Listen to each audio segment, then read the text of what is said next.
नमस्कार मित्रों, चेतन EDU centre में आपका स्वागत है। क्या आपने कभी सोचा है कि हमारे घर पे जो बिजली मिलती है वो किस प्रकार की होती है? हमारे इंडस्ट्रीज में, हमारे खेत में जो भी पावर और बिजली मिलती है वो किस प्रकार की होती है? क्योंकि हम उसको देख नहीं सकते। अगर हम उसको देखना चाहते हैं तो हमें कोई न कोई वेवफॉर्म की ज़रूरियात रहती है। तो आज की जो वीडियो है उसमें हम वेवफॉर्म की बात करने वाले हैं कि थ्री फेज एसी वेवफॉर्म और सिंगल फेज एसी वेवफॉर्म क्या होता है और वो कैसे हम उसको ड्रॉ कर सकते हैं। क्योंकि जो भी बंदे इंजीनियरिंग में पढ़ रहे हैं उसको थ्री फेज एसी वेवफॉर्म की ज़रूरियात बहुत रहती है, उसको ड्रॉ भी करना पड़ता है और उसको याद भी रखना पड़ता है। और जो भी लोग इंजीनियरिंग में नहीं पढ़ रहे हैं, जो भी इंजीनियरिंग फील्ड से नहीं है, उसको भी मैं देखना और दिखाना चाहूँगा कि थ्री फेज एसी वेवफॉर्म कैसा होता है और कैसे उस पर हम मोटर या कोई भी मशीन चला सकते हैं। तो आज की वीडियो जो है वो अंत तक ज़रूर देखिएगा।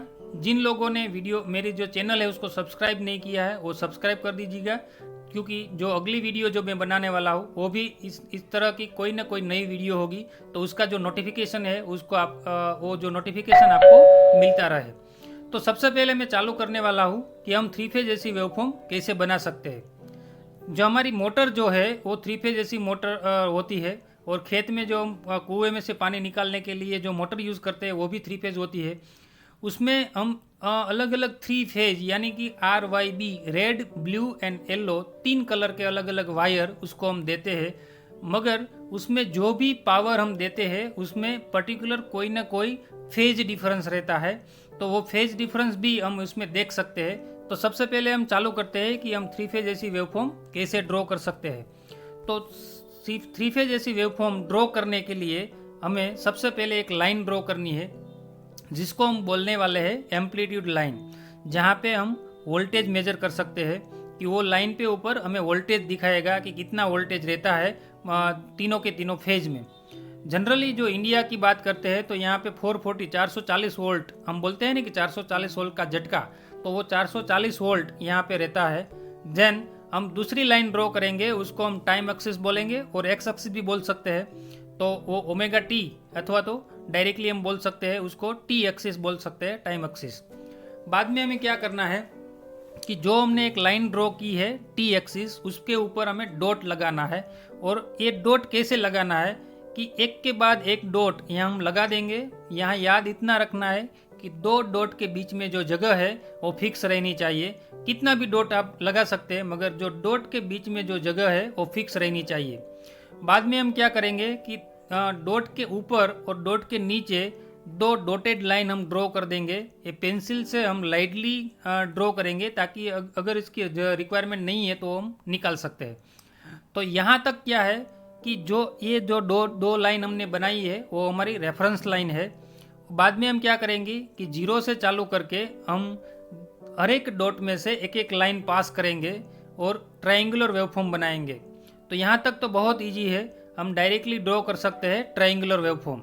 अगर आपको डॉटेड लाइन की ज़रूरियात नहीं है तो नहीं ड्रॉ करें तो भी चलेगा, क्योंकि हमें अल्टीमेटली ट्रायंगुलर वेवफॉर्म बनाना है। और यहाँ याद इतना रखना है कि एक और एक आधा वेवफॉर्म, एक वेवफॉर्म उसके बाद एक आधा, वहाँ पे आपको लिखना है पाई। और इतना ऐसे भी याद रख सकते हैं कि हर एक दो डॉट के बाद हमें पाई, 2 पाई, 3 पाई लिखना है। बाद में क्या करेंगे कि ऊपर का जो पोर्शन है उसको हम जोड़ देंगे। यहाँ पे भी हम डॉटेड लाइन बनाएंगे ताकि वो रेफरेंस रहे कि उसका जो एम्पलीट्यूड, तीनों का जो एम्पलीट्यूड है वो सेम रहे, उसमें ज़्यादा और कम ना हो, इसलिए हमने डॉटेड लाइन बनाया था, बाद में हमने निकाल दिया। अभी यहाँ तक जो है वो हमारा आधा वेवफॉर्म कंप्लीट हो चुका है। ऊपर का जो पोर्शन है, पॉजिटिव पोर्शन जो है वो कंप्लीट हो गया है। बाद में सेम उसकी तरह ही हमें नेगेटिव पोर्शन भी कंप्लीट करना है। नेगेटिव पोर्शन में भी हमें डॉटेड लाइन बनाना है, और डॉटेड लाइन बनाने के बाद हम क्या करेंगे कि उसको हम जोड़ देंगे। तो मित्रों, यहाँ पे आप देख सकते हैं कि हमारा जो थ्री फेज साइन वेव है, थ्री फेज वेवफॉर्म है, वो कंप्लीट हो चुका है। यहाँ पे हम देख सकते हैं हमारा जो रेड वेवफॉर्म है वो एक है, ब्लू है और येलो है, इसलिए मैंने तीन कलर यूज़ किया था। RYB के जरिए हम चेक कर सकते हैं कि हमारा जो थ्री फेज एसी वेवफॉर्म है वो कंप्लीट हो चुका है।